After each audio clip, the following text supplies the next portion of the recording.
generally speaking, when somebody feels that you win, that also implies if there's a winner, there's a loser. And if it's just you and them and you've won, that further implies that they lost, right? And so if you can't make this something other than a zero-sum game, your gain is their loss. Welcome to the Lendsetter Show, the show that blends the art of sales, the science of success, and the strategies of real experts in the mortgage and sales industries to help you grow your client base, increase your revenue, and get in control of your life. I'm your host, Preston Schmidley. Kick back, enjoy the episode, and don't forget to subscribe. What's going on, friends? Preston Schmidley here with the Lendsetter Show, and today I have a special guest, one of my good friends in the mortgage industry, Hammer Helmer of Originator Success.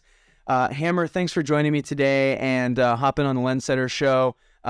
We got a lot of fun stuff to talk about here, but for those that may not know you, because my goal is obviously to distribute this through every deep, dark crevice of the mortgage industry. For those that may not know you and what you do, why don't you talk a little bit about, you got Originator Success, which obviously you're helping people with brand presence. You got the daily rate update thing that you do. Why don't you just kind of lay the foundation so those that may not know you have a framework to understand you, and then we'll just take this where it goes.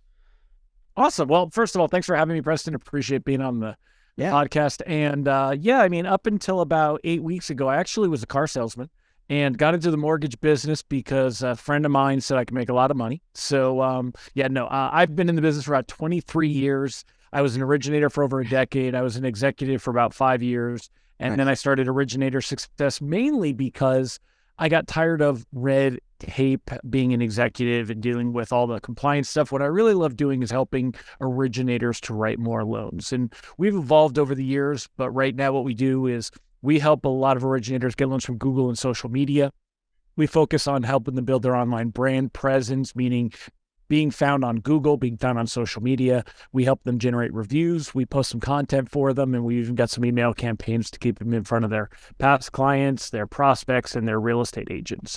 Also, as you mentioned, I have been in the rate game for years. It's been about 13 years ago that I helped start ratealert.com, not affiliated with them at all, not promoting them, but that was where I started and started really, educating originators about the markets. And not that you need to be an expert, know everything about everything. You don't need to know all those fancy Japanese candlestick patterns and all that stuff. What you really just need to do is be able to talk about rates and know which direction things are going. So we do a daily email, we do a daily Facebook Live, and we've even got an alert service to help protect your pipeline. So that's kind of the ins and the outs about me.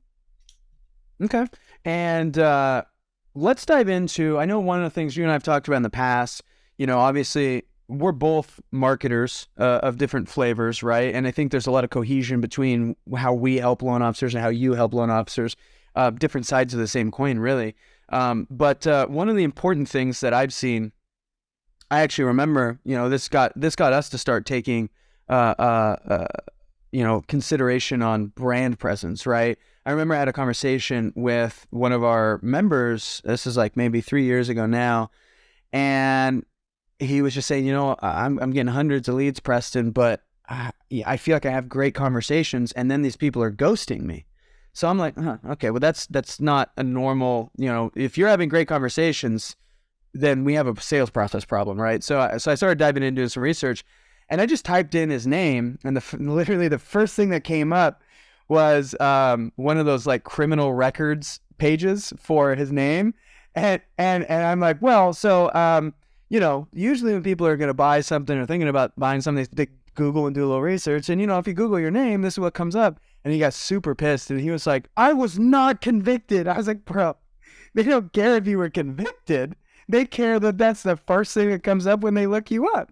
And so this actually was the first thing that kind of made that surface in my world. And McBee and I were like, oh, this is critical. Like, you can have all the leads in the world, and if this is what the first thing people are seeing, you got problems, So talk to us a little bit about brand presence, the importance of that, and some of the things that you feel maybe you've been able to do to combat the problems that I just kind of mentioned, or even maybe there's not a problem, and that's the problem itself, is there's nothing when you search it, right? So what are some of the things that you feel you've done to help loan officers increase their brand presence and on their online profiles?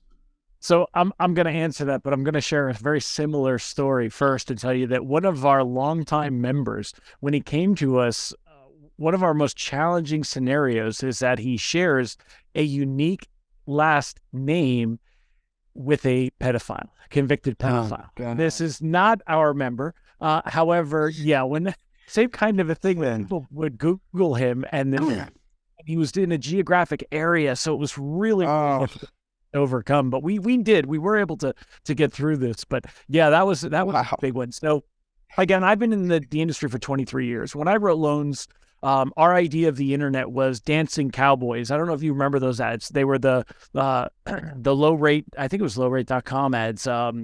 And they would have the dancing silhouette cowboys and things like that. Was the internet. And the internet today, though, everybody that is going to work with you, whether they've been referred to you from a real estate agent, whether they have been referred from a past client, they're going to want to know that you are okay to work with. They're going to be vetting you out. The way that we vet people out is they go to Google. So they're going to go and they're going to Google your name. Generally, they're going to Google your name and the word mortgage. And that's usually what we have found through analytics to be the most. That makes sense.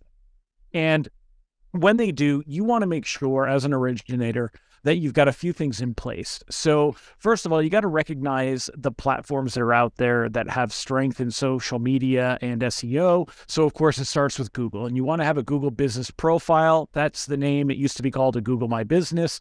Before that, it was Google Places. And I watched this thing evolve for probably about 7 years now, right? And it's called Google Business Profile. And it's important to recognize that, because what Google is doing is they're moving all of that information onto their platform where they can kind of control it and build on it, and creating an actual profile. So you want to make sure that that profile is complete. You may not even have set it up. We're finding that Google recently, and again, I don't actively do this stuff anymore like you, Preston. I mean, I stay very fingers deep on it, so I know what's going on, but my team is the one that handles this. And sure. That we, on our team call yesterday, they were telling me that we had somebody who recently was getting calls for equal housing opportunity, and it was very strange. And if you Googled him, if you Googled his phone number, it was actually coming up for a Google listing called Equal Housing Opportunity. Google had created this custom listing. So Google may create a listing about you, and you may not even know that it exists, right? Yeah. So they created this listing. It was a really strange scenario. And thankfully, our team was able to get that removed very quickly, because he was getting a lot of phantom calls and weird things. So anyway, you want to make sure that you have a Google business profile set up, and you want to make sure that you are the owner of that Google business profile, not your company, not your best friend, not your marketing company. They could be on there too, but you want to make sure that it all starts with being you as the actual owner on that. Second thing is you want to look for the two most prominent social media platforms, LinkedIn and Facebook. Now, very few originators are going to get loans from LinkedIn. Some of you do, and you've got systems for that, and that's fantastic, but you're generally not going to go to LinkedIn to look for a mortgage person. LinkedIn's tried to do this, and it hasn't really taken off. However, LinkedIn has huge search engine optimization, and they're going to come up on that listing. So if you had somebody like your scenario where when they Google them, negative things are coming up, you can't get rid of those negative things. But what you can do is push them down the bottom of the page. So you want to make sure that there's a lot more better information. Right. So you got to provide Google with that. So you want to have a strong LinkedIn profile. You want to make sure you're completing your about section. Have your contact information in that about section. People that are not connected to you on LinkedIn are not going to see your contact section with your actual contact information. So they want to make little tricks like that. Another one, again, being on Facebook, having a Facebook business page. Let's face it, Facebook's still the 800-pound gorilla when it comes to a lot of social media. Facebook business pages are not generally going to have a long algorithm reach. They're not going to get you in front of a lot of people, but they do come up in the search rankings, and people click on them. So what you want to do is make sure that you have relevant content that's been timely. Like for our members, we post a weekly rate forecast every Monday, and it's on their Facebook page so that they have new content. The other thing that we do is we take any of their reviews, we turn them into an actual image post that on their Facebook page. You want to make sure that Facebook page is dialed in for credibility, for reputation. Right. That's what people are going to see. So, that's why what's important on those things is kind of a good starting point any originator can do. And then once you get into some of these services where they talk about, being all over the place like Yext, and they say citation management and those things, believe it or not, in the mortgage space, we actually avoid those. They can work very well in other industries, but in the mortgage space, what they do is they lead to a lot of spam and they lead to a lot of advertising. So people are clicking, looking for you, and instead they're seeing rocket ads and they're seeing, other ads for other mortgage companies. So you want to avoid those areas and those services and kind of start out there. But I do agree with you that whether someone is going online to, Google to look for a mortgage lender, look for a mortgage broker, or whether they have one in mind and they're doing their research, you've got to have a strong online profile. Yeah, there was actually you were mentioning that, Facebook is not going to have a strong, essentially organic reach, which is true. Facebook essentially has made business pages. Unless you put coins in the machine, nobody's seeing this, right? Not organically, at least. But I've even noticed when I Google Good Vibe Squad just periodically to see what comes up. It's an easy way to see how many reviews we got too. And I've actually noticed it looks like Google is kind of taking the Facebook reviews and ratings, and they've put it with our, I guess you could say, our public GMB profile, right? So. It was kind of interesting how they, I guess you could say, adopted that information, and it's kind of that cohesive GMB experience, which I found to be, and when I say GMB for the listeners, that's Google My Business, which is essentially what Hammer's talking about on what used to be like Google Places and stuff like that. So. And that's awesome. Remember though, and I'm going to jump in on this. Remember, the reason I said that it's so important to recognize that it's not Google My Business anymore and it's Google Business Profile is what you just said. They're actually pulling in information from other sources. They'll pull in reviews. So right now, Facebook, huge problem with the Facebook review platform for business pages. It used to be that generating reviews on Facebook was fantastic. They have a huge spam problem. Facebook has no interest whatsoever in actually addressing it. And in fact, what it's done is it's made Facebook reviews totally useless, because even if you get a good review from a true person, they get buried in this wave of spam Forex and crypto reviews that are coming through, right? So we recently being today, we just issued an announcement out to our people that we're no longer promoting their reviewers to leave their review on Facebook. And, unless something major happens that Facebook actually takes action on this, we're pulling them away. But what's funny is spam Facebook reviews are always 5-star, thankfully, because this could be 10 times worse. Oh, it'd be detrimental.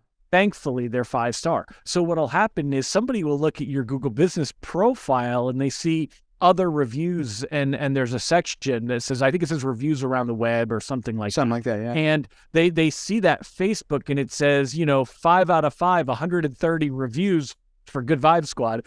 And, it's funny because unfortunately, if you looked at them, 100 of them are from Bangladesh. Yeah, right. Yeah, exactly. It could be, Mrs. Thompson is great with my money, and here's my WhatsApp number, and but it does look good to Google. I've seen those, and it's part of that breadcrumb sphere where Google is actually pulling data everywhere, and it helps to get your Google Business Profile higher because you've got these other things set up, and they are actually being pulled in. We actually had a prospect once that kind of went up in arms about that. He goes, "You guys buy a bunch of fake reviews." I'm like, "Bro, the last thing I'm doing is paying for reviews talking about Forex and crypto, bro. Like that's not my objective here, and that number leads nowhere to me. That's the closest that you're ever going to be to a Nigerian prince. I would not call that number." Exactly. And it's funny is we handle the review process for literally hundreds and hundreds of originators. And we've reported well over thousands at this point of these fake reviews. And I can't say that in the last few months that we've seen a single one removed. So, wait, so are you saying that Facebook doesn't provide a lot of support to people that use their platform? Is that it's amazing, right? I know you guys do Facebook advertising, so you probably get the best support ever because you're giving them money. Actually, even that. Tell everybody the truth about that. Yeah, no, I mean we spend millions of dollars a year on Facebook, and I have to damn near become a member of somebody's family internally to even get attention. It's mind blowing actually how they're a business, because most of their businesses, if you had that kind of if you treated people that way, it'd be like, we're not doing business anymore. But it's an abusive relationship of sorts. It's like, we get results, so we stay. But I mean, at the first sign of another platform outperforming, we're gone. Yeah. But and that'll be a similar thing though. Just the pure size of these organizations. We have the same problem because, for a lot of our members, we handle getting things fixed with Google. And the big problems with Google right now, number one, they'll suspend those Google business profiles. So for originators out there that are listening, be careful. Number one, don't make multiple changes at a time. It used to be that when we would get a new member, we'd go in and audit their Google business profile if they had one, and we would make lots of updates based on all of our experience on what's going to help them to rank higher and get better conversion. And we could just go in and make all these changes. Now, if you go in and make 1, 2, 3 changes at a time, anything above that first change, all of a sudden it's suspended, right? And you're like, well, what happened? And it's because Google recognized that businesses, well, I'll call it a business, but, hucksters were actually getting Google business profiles ranked and then selling them.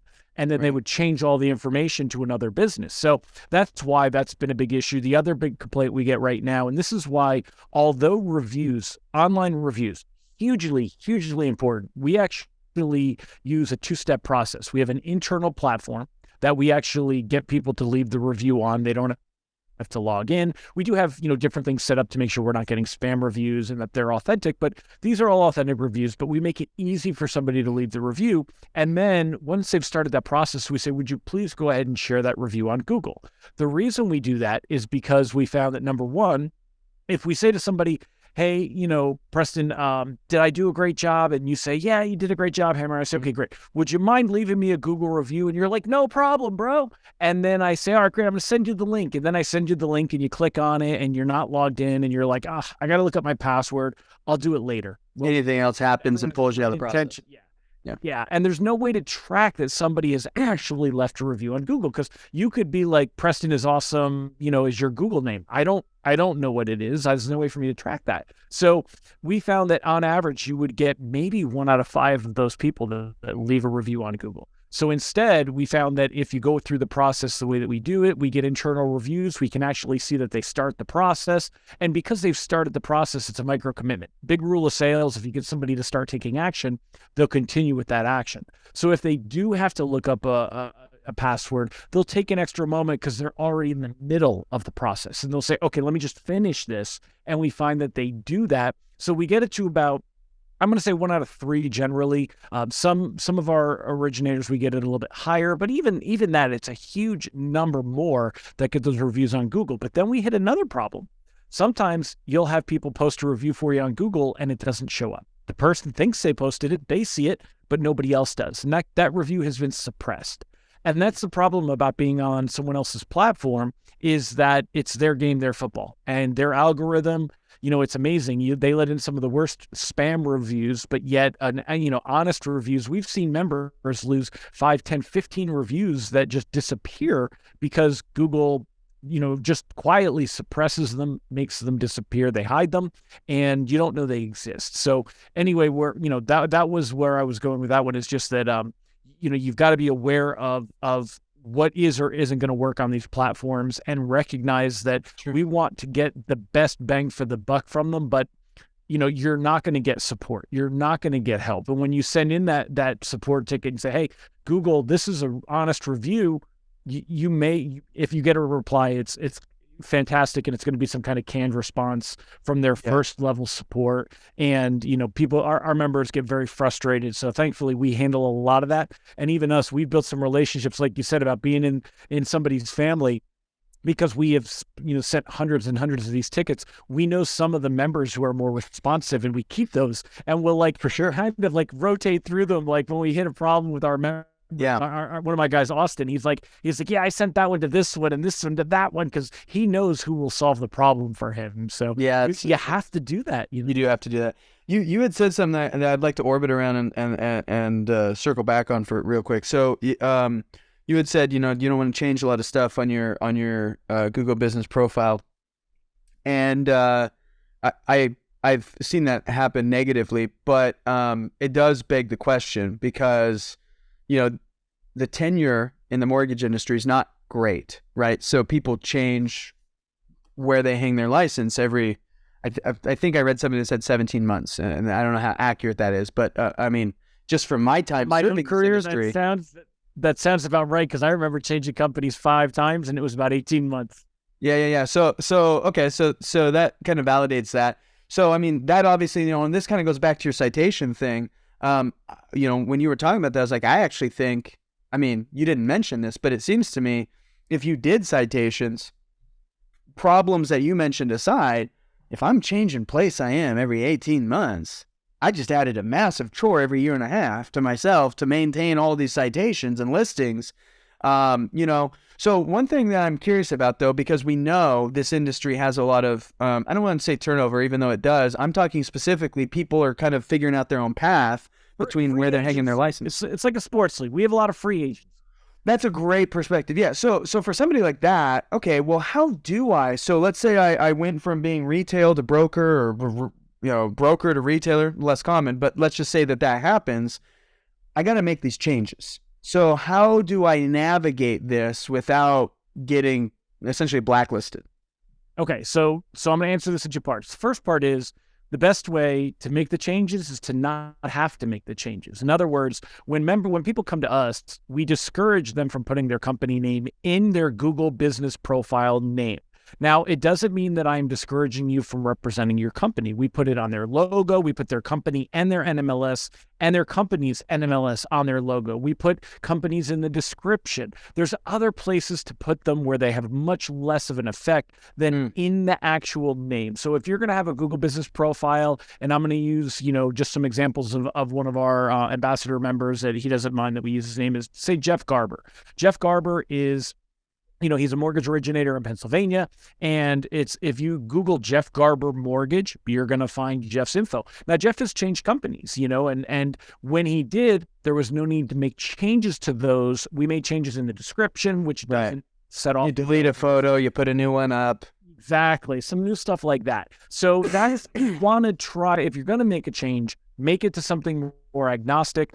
There's now Google, again, and this is where, just like on guidelines, right? We're constantly with our hands in the cookie jar, so we know what's going on all the time. As an originator, your job should be going out and finding loans or getting them closed. You can't worry about what Google's doing all the time. That's why you pay somebody like us to manage it. But if you are like managing it right now, Google didn't used to care about the naming. You could get away with anything. You could say Jeff Garber, best mortgage low rate lender, Pennsylvania, Bucks County, right? You could throw this in the name. Just SEO the crap out of it. Yeah, right? Like it, and it didn't matter. Well, now that'll get you suspended, right? They'll just eliminate that. So Google has a very strict naming convention. It's in their guidelines. But basically, you can get away with a little bit, right? So for Jeff Garber, what we would say is Jeff Garber, common mortgage lender, because he is in retail and they want to be identified as a lender. If you are a broker, Jeff Garber, mortgage broker. We used to put the NMLS in there. Guess what? Recently, I would say recently, but maybe a year ago, Google started just randomly a lot of our Google business profiles. By trial and error, we identified it to be the NMLS number. Okay, so they basically identified that if there was a number in the name of the business, why is that number there? And so we've stopped putting the NMLS number in the name, because again, I always like to put it there. It was just one more compliance step, but we do have it all over. The description, the photos, the description and the photo. Exactly. You want to keep it prominent, but you got to recognize that, we've got regulators that set these rules, but the regulators aren't the companies. Google is Google. Google doesn't give a rat's ass what the CFPB for sure. So, we have to do things like that. So if you have to make changes, make them so that they become something that represents you as the individual, or something you're going to stay consistent as. If you use a team name or things like that, so that if you do change companies, you don't have to make a lot of changes.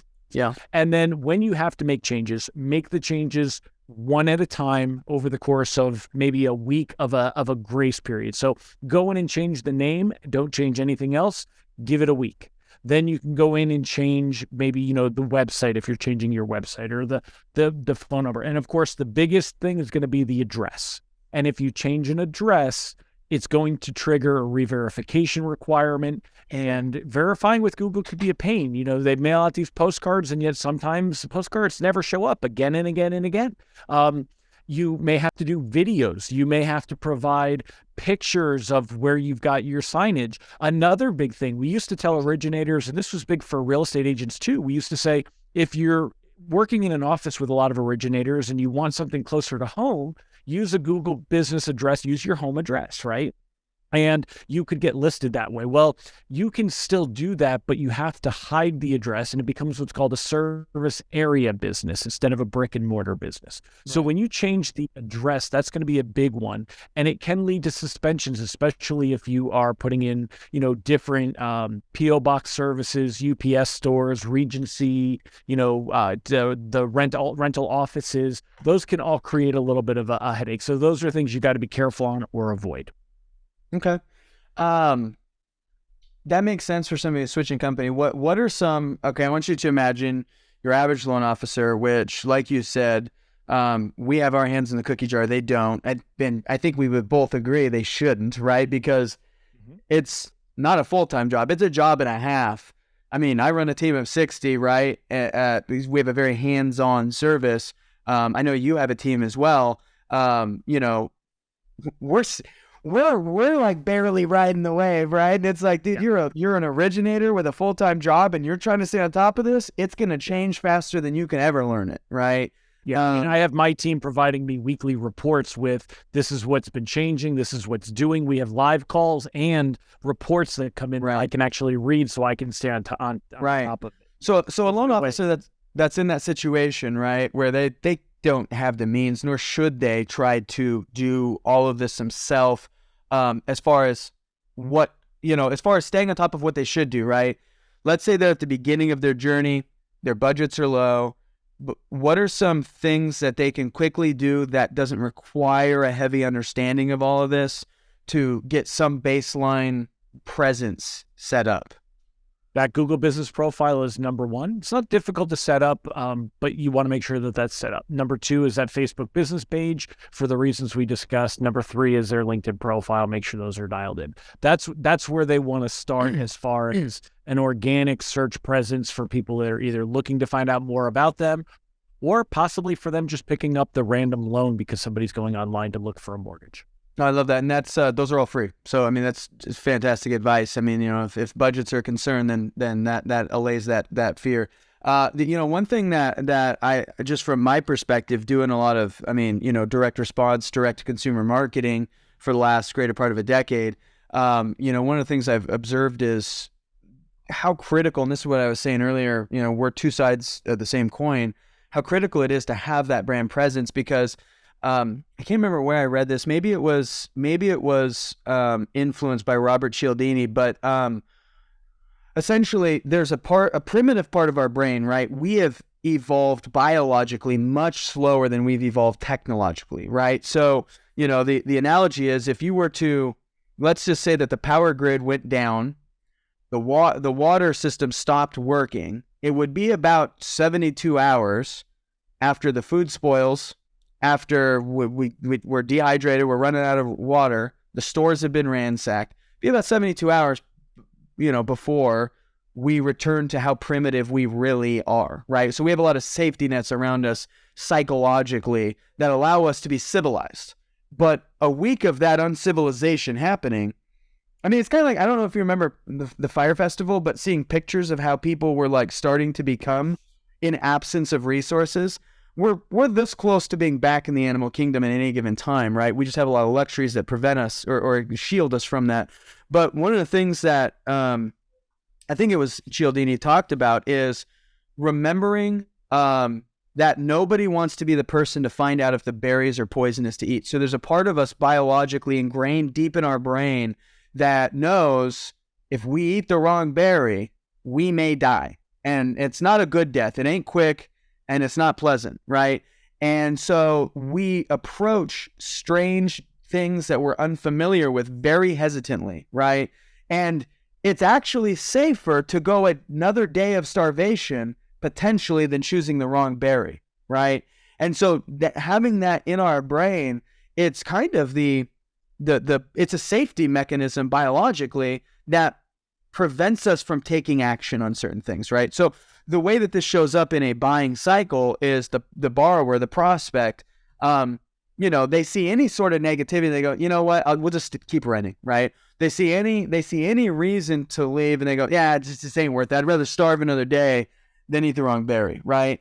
And I don't blame them, because buying a house for a lot of people may be the largest transaction they're ever a part of, right? So the stakes are high. If they make a bad financial decision, it could mean generations of their bloodline paying the price. Or, I mean, there's a lot that goes into this, right?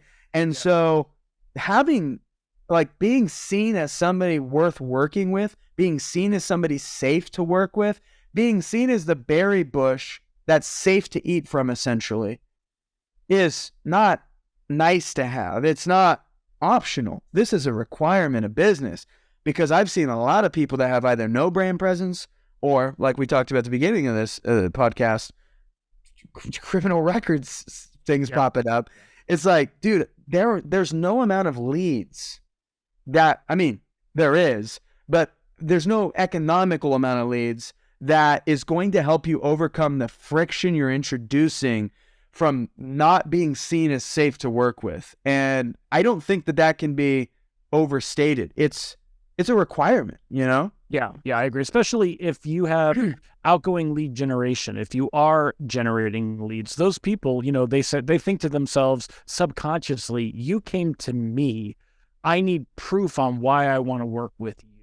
And they may entertain the beginning of the conversation, and you would think that, hey, they get comfortable. But one of the things that most of our originators, if we don't train them, if you will, to ask, they're always amazed at. So anybody can pick up the phone and someone says, hey, I'm looking to get a mortgage. And they're like, oh, great. How did you hear about me? Well, I found you on Google. Oh, fantastic. I got a lead from Google. This people just randomly found me. That's great.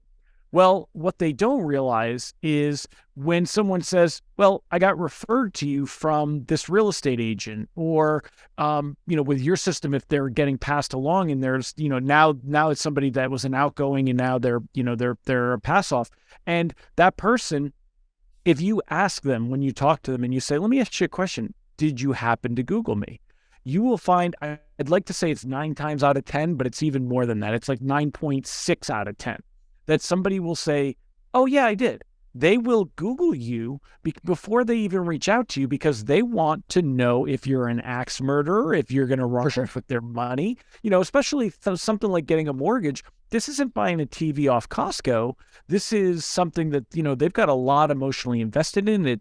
They're concerned about being taken advantage of. And when we're unfamiliar with the process, most consumers are unfamiliar with getting a mortgage. It's not something they do often. It creates fear. Just like if I buy a car, how often do I buy a car, right? And when I say creates fear, it's not panic, but there is an anxiety or a fear of being taken. If I go buy a car and I say, hey, I have this preconceived notion that the salesperson is going to try to raise the price of the car so that they can make more money. And now this is an adversarial relationship. And that's how people still view getting a mortgage. They think that it's an adversarial relationship. They think that the person on the other end of the phone is going to try to raise their fees and raise their rates. And what they're doing is they're putting themselves in a position. They're saying like, okay, I'm ready to battle. What you need to do is put yourself on their side. And one of the best ways to do that is with the reviews, the testimonials, the social proof, where you could say, hey, these are what my previous clients have already said. Did you read my reviews on Google? Have you seen my, posts about, different clients that I've helped, that kind of a thing. And now that lets their guard down, because they can check those boxes that you're not going to take advantage of them, right? That you're going to be on their side, that you've got their best interests at heart, kind of thing. It's a good point that you bring up. It's I haven't called it that before, the adversarial relationship, but I've often talked about how mortgage doesn't have to be a zero-sum game. But I do consult and coach a lot of loan officers, brokerage owners, branch managers, about the idea that, generally speaking, when somebody feels that you win, that also implies if there's a winner, there's a loser.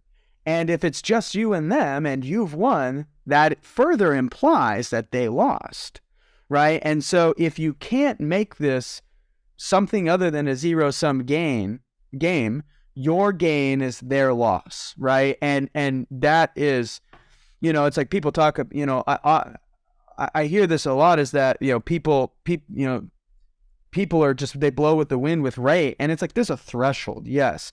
But people seek price in the absence of value. And value is a concept based on need. And if somebody that gets, 0.1% better, they go somewhere else, there was insufficient value to retain. I've seen plenty of loan officers in the last, 5+ years of doing this, where they are so inherently valuable to the process that 0.25% better, 0.5% better didn't get the person to leave. They had no reason to economically, but the service was worth the price. If I can, when you're ready, I want to build. No, go for it. Okay, so you're 1,000% correct. And again, I have written loans. So the idea of, well, I sell my service, people, that's the unicorn. When you find somebody that believes that there is a better rate available, but will stay with somebody even though there's that financial difference. There is that unicorn. I won't disagree with you, but what I will say is that it's a lot easier to create doubt in the mind of a consumer about this advertised rate that those of us know is not really there. Sure. Right. And so, and to eliminate this conversation of comparison altogether by having great reviews, great testimonials. And most consumers, like, again, if let's say it's a real estate agent giving out 3 cards, they're going to Google those 3 people and decide which one person they're going to contact by phone, text, Facebook Messenger, however they're going to talk to them, they're going to contact them. They're only looking to contact one. People don't want to compare. They don't like those conversations. Sure. There's every once in a while you get somebody that digs that, but most people don't want to be bothered. They don't want to be near it. So what they're doing is, it's not only is it work, it's just emotionally uncomfortable. We're not equipped to that.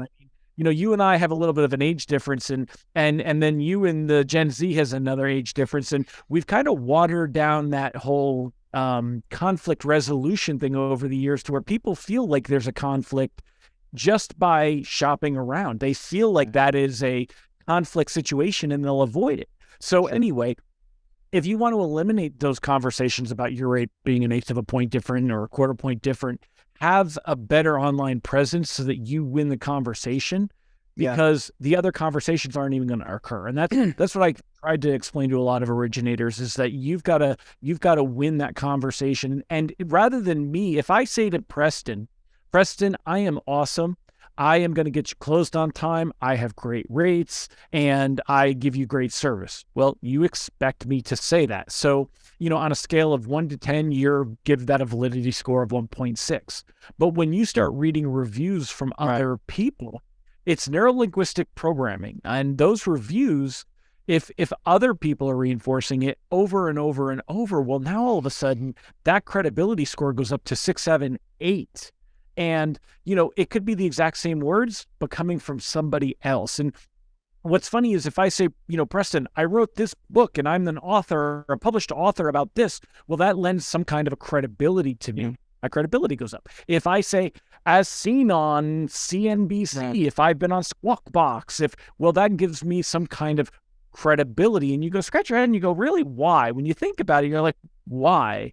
But yet it does. In our minds, we still kind of give that. And most consumers today are going to give a lot of credibility to the reviews. If we tell that they're authentic reviews and that we see enough of them, more than just a couple. And a lot of times, believe it or not, some people will even look for your negative review just so they can see if that person's crazy. So a lot of originators are like, I don't want any negative reviews on there. If I actually great. I'd rather have a 4.9 than a 5. And exactly. It's more authentic. It's more real. What's funny is I have one person from over the years that said, that gave us a negative review, and he went on and bought 2 more products from us. It's like, you scratch your head and you're like, you gave me a negative review, but you keep buying from me. And I've always left it up there because it always makes me laugh because, and then everybody knows, and let's actually make this a little bit of value for people. So let's say you do get. That's so funny, bro. It's like the relationship you shouldn't be in, but the sex is so good you can't, you gotta keep going back. I have another story. We'll keep that far off the podcast. So But let's go ahead and say you do get a negative review. Your first response to a negative review is to be thorough in your answer. Let's say you get a Google review and Preston says, Hammer didn't return my phone call. And then when I finally got a call back, he said that I was going to, pre-qualify for this loan and I wouldn't have a problem but then I sent him my documents and all of a sudden there's an issue and now we're not closing. Well, that's what they put out there, right? And my first reaction might be to respond with the truth and say, well, Preston, you did have a hard time getting a hold of me because you called me at 11:30 at night and I don't answer my phone at 11:30 at night when I'm sleeping. However, I did return your call immediately the next day at 8:30 in the morning. And when we did talk, I said to you that I could pre-qualify you based on the things that you were telling me, but a pre-qualification and a pre-approval are different, and I needed your documents. And then you took 3 weeks to get me your documents. And when I finally did see your pay stub and I saw that you were on commission and you had child support taken out that you didn't tell me about, we weren't able to qualify you for the house that you already tried putting in an offer on. Well, that's the problem. So originators here, they know where I'm going. They know this story. They know that it was never actually my fault. The problem is you can't say that on Google, right? What you want to do, here's your actionables. If you guys ever get a negative Google review, less is more. You need to remember that, number one, less is more. Number two, you need to remember your audience. I'm not trying to convince Preston that I did the right thing. I'm not arguing with Preston. What I'm doing is I have a small window to put a rebuttal for other people reading the review so that they can look at it and decide, was this person crazy or was this person right and I want to avoid working with Hammer? So the way that you do that is you say, Preston, thank you for your concerns. I'm sorry that you had a negative experience. In order to protect your privacy, I'd rather not release any details here publicly. However, I'm always here to help and work with you if you'd like to reach out to me personally. Now, what's funny is Preston's not going to call me back, but anybody reading that is like, well, yeah, hey, Preston's a Karen. Can't help but, this guy answered that. How could, this is the way that I want to be treated if I have a negative experience. I want somebody to hear me out. I want somebody to offer help. Okay, good. This checks the boxes. So if you get a negative review, those are some key phrases of to protect your privacy. I love that term on a review. To protect your privacy, I'd rather not share any details here, but I'm always available to talk to you about it directly. And that's all you needed, because what do people want? This is money stuff. They want to keep their private matter private. They don't, if they have a bad time, they certainly don't want you going on there telling them, that they have child support, right? They don't want you to, we all see ourselves in that. So if you ever get a negative review, put your emotion away, answer it in a way that it's not for the person that left it for you. It's for the people that are going to read it afterwards. Yeah. And there's a few things that just, because I know, obviously our audience is primarily originators and, not necessarily marketers. I would imagine there are going to be some marketers, but what Hammer was just talking about ties into a few concepts, right? So, and I'm going to break these down to kind of give some education on this. He was talking about the difference of when he's going, I'm, you're going to close on time. I give great service, yada, yada. That's what's called a first person testimonial. They're kind of expected, because actually if you aren't willing to say those things, it doesn't really give you a benefit if you do, but it's punitive if you don't, right? I expect you to believe in yourself, right? I expect you to be able to deliver. So you're not really helping me by saying that, right? Now, a third-party testimonial, both of these are forms of what's called social proof, right? So this is kind of like the category of marketing these fall under. And people need social proof generally to be able to make a buying decision, because humans are inherently of a herd mentality, and we like to go where we can see others can safely go, right? Kind of goes back to that whole berry bush. If we see other people eating it and they don't die, they don't get sick, which it's okay. I'm willing to eat from the bush. So that third-party testimonials will always trump a first-party testimonial, and the more legitimate you can make them, the better, right? So, for instance, if I just put a picture, or just to paint an example here, obviously Hammer, I wouldn't do this because it wouldn't be beneficial. We could. If I just put a picture of 5 stars and then say, Preston was great to work with. Paul. Well, who's Paul? Paul who, right? It's not very believable, right? I could manufacture that. That's easy to fake, right? Now, I could say, Paul Brown. Okay, well, Paul Brown from where? Paul, right? So it's like, okay, Paul Brown from Tacoma, Washington. Okay, well now, right? And so this is why, like, even in when we leave social proof for Good Vibes Squad, I'll add the NMLS number. I got nothing to hide, right? And so the higher credibility that you can give to the testimonial, the higher the credibility that testimonial gives to you, right? A photo is going to work better than no photo. A video is going to work better than a photo, right? If you can get the person's full name, where they're from, right? Or if it's a real Google profile, because you can click on it, right? It's like, okay, well, these add validity, these add authenticity to this. So those are healthy forms of social proof. And the more real and tangible you can make it, the more it can engage more senses of the audience watching it or viewing it. Obviously, the better off you'll be. I'm always a big supporter of video in that capacity if you can get a video testimonial. Now, obviously, Google is going to be text, but either form, I'll take it because you can deploy them in different applications, right?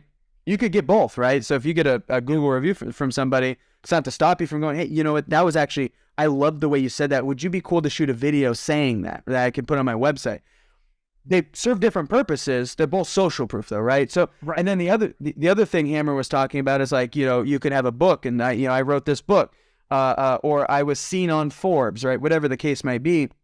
These are a concept called manufactured celebrity, right? So they're a way of positioning yourself in a marketplace to create an expert effect, so that you're not seen as, it's really a decommoditizing yourself in an otherwise commoditized market because, one of my mentors, Dan Kennedy, he talks about if you get a recommendation from some doctor that you've never heard of at a hospital about treatment for a problem you're encountering, you may do something about it. If you work with a specialist that you were referred to by somebody who's worked with them previously, you're much more likely to work with them.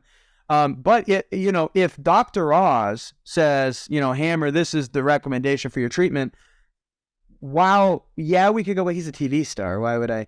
But you'd be surprised how much weight and authority that carries, the credentials to be able to even make it that far. Now, Dr. Oz may not be more qualified than the expert that you were referred to, but there is a segment of the market that because of the authority and the credibility established will go, I'm going to work with him, right? And so it's important to find ways to create that for yourself, whether it's social proof and third-party testimonials, whether it's manufactured celebrity books, as seen on, you could create a podcast, for instance. There's so many ways to create an expert situation for yourself. And while this is kind of an organic side to brand presence, I think it's very well married with a lot of what Hammer's been talking about on, creating that credibility through social proof, through leveraging these relationships you've already built. You've already worked with these people. They had good experiences. So you need to distribute that information as widely as possible. And if you can maximize your social proof, there's really not too much. Like I've never seen a time where it's like, okay, we're done getting social proof. It's like, no, when I get 100, I want 200. When I get 200, I want 500. Like the more, the merrier, right? I think that it's about having balance. If you have too many 5 stars, and I'm not going to fabricate a 1 star. If you're so good, nobody leaves you less than 5 stars, then mazel tov, you figured out the secret to life. But it's like, honestly, the part of the trick is I've seen people throttle their asking for reviews because they got a 1 star. And it's like, no, full speed ahead, baby. If you hit a speed bump, that's a sign you're moving forward, right? And so it's like, don't let the 1 star stop you from asking for the next 5 star, because that's where it becomes detrimental and a death blow to your social proof is if you got 500 people to ask for a review, guess what? Here's the news. You got at least one 1-star review in there. That's doing business, right? You're going to have somebody that doesn't like you for whatever reason because you said the sky was blue, right? And now they don't like you. Right. So that's like, you just got to accept the fact that if you're having success on any real level, if you're pushing the bounds, if you're actually helping people and you're getting out there, there will be 1-star reviews, and that's okay. It's a part of the game. So, Hammer, in closing, we've been talking for a while. I just want to ask, I know you're pretty well read. I know you're pretty educated. I know that you have a team that supports you and provides information. What is a book or a resource that you feel for people in this industry should be required reading to be successful in this endeavor? Now, it's funny that you asked that because I have a couple of books on my desk. I'm going to grab the 3 books that are here. Perfect. 3 books. We're in for a treat. there's three, right? So the first one, and the one that I think everybody needs to have, and I got this from my daughter, is dad jokes, the essential compendium of dad jokes. That's awesome. Compendium, rather. The essential compendium of dad jokes, because you got to keep humor in life. Yeah. And, yes, I'll give you the business book next, but you know what? It's amazing to me how I'll read a couple of these and they make me smile and they put the perspective back in the day. As far as awesome. One for every originator, everyone fights being a salesperson, yet you don't realize if you are originating, you are a salesperson. It's what you do. Now, in the late 80s, and this is a guy that's since passed away, there was a guy named David Sandler, and he created what they call the Sandler system of selling, and he uses a submarine along with alliteration, a lot of S's there. But David Sandler, he has a book, and it's still out in print, and it's called "You Can't Teach a Kid to Ride a Bike at a Seminar." Now, there's a lot of business books out there, but this is one good old-fashioned sales book. But what I love is I got into the world of business with Electrolux, selling vacuum cleaners door to door. So I know sales, right? And a lot of times the reason people don't like the idea of salesperson is they think of what we call caveman selling. And Tom Hopkins, who I think is a fantastic sales trainer, Tom Hopkins used to teach a method, and unfortunately, the world has moved on. It's more of caveman selling, but that had things like alternative choice. Well, Preston, would you rather have it in blue or in red? Right. We were assuming the sale and always option closing and right. So, and those had a time and a place, and the Benjamin Franklin close. And what everybody should read this book. You Can't Teach a Kid to Ride a Bike at a Seminar. What Sandler did is he actually focused on the psychology and neurolinguistic programming of selling, and this will break down in a very, very easy way for people to understand, and in a fun way. It's still funny, and I still actually read this book. It's 5 Steps to Help You Master the Selling Dance. And right now, with rates being all over the place, this is a conversation that originators are having, and they don't realize that what you're selling, you have to sell the fact that it's a good time to buy a home. You have to sell the fact that rates are not going to drop to 3% again tomorrow. You have to sell a lot of different things. So these are things to realize, that there is a dance to this conversation. What I did after the cookie crumbled, the evolution of a training program, conditioning yourself for sales success, break the rules and close more sales. What can hurt you, so dummy up. Again, that's one of the things, as you've heard in the last 48 minutes, I love to talk. But yet, when it comes to selling time, one of the best things you can do is be silent. Ask a question, let them respond. Don't talk. Mm-hmm. So anyway, this book, I think, is one of the ones people should read. There's 2 things specifically I want to focus on. There is what's called an upfront contract, which I'm sure is referenced in here somewhere, and negative reverse selling. These are 2 concepts you want to read with You Can't Teach a Kid to Ride a Bike at a Seminar. That's awesome. And one of the books that I started reading and didn't finish because I have ADHD, and that is my 60% is my magic number. And then I'll go back and finish something. So someone that we both know very well in the industry, Christine Beckwith, Finding Honor, The Journey to Truth. Another great book. Christine is a wonderful person in the industry, and you can a lot of people will learn a lot by reading some of her work. So there you go. If you don't mind, I love it. Yeah, Christine's a beautiful soul. I got love for that woman. She's everybody that knows her is better for knowing her, and you can't say it for everybody. You and I reconnected at her event last year and at her 2020 Vision Success Summit. Yeah, she does a great event. She's a great host. She's brilliant. Has an awesome program. So I went through Finding Honor. I got a bunch of copies for my team when she released it. Great book, phenomenal book. She has such a good story. And she's seen. I mean, you have too, obviously, with your journey. It's like she's seen so much. She's lived multiple lives in this industry, which is, I think, a beautiful perspective to be able to pick from.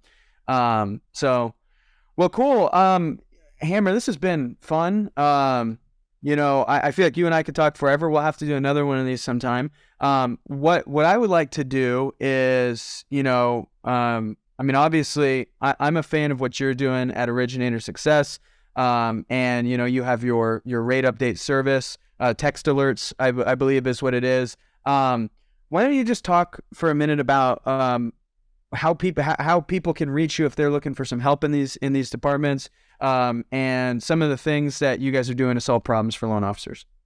Awesome. So at Originator Success, like we talked about, we take everything that, we were talking about on this last 40 something minutes, and we do it for you. Everything is turnkey. We went from trying to teach people to do it to realizing that everyone gets distracted or busy and they don't complete the task like me. So we do it for you. It's all turnkey. And we've got, a whole platform where we actually go through and, either optimize your online branding, your online profiles, or set them up if they're not set up correctly or if they're not set up at all.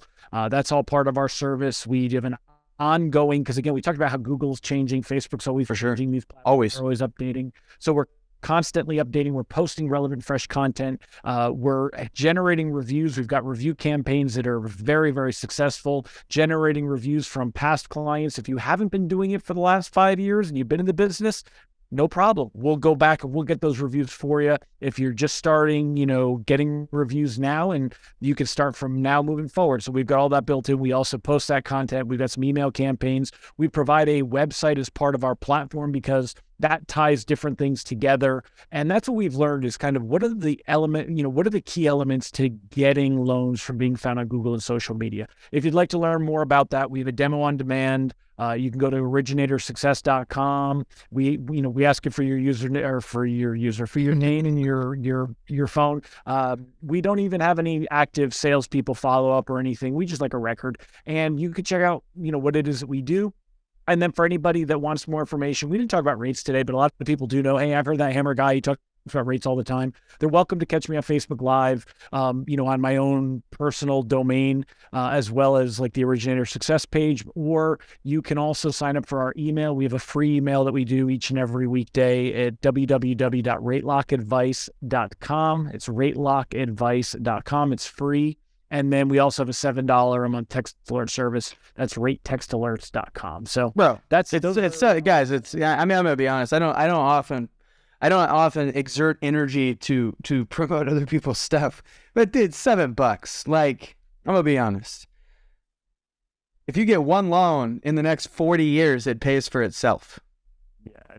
Just protecting pipeline, making you sound good. We sure have reviews. I do it, that's obviously, that's not going to, pay for anyone to go to college when we're doing them at that price. It's really just there to help originators because they, I think that you do need, like we started this call with, you need to have other people looking out for you.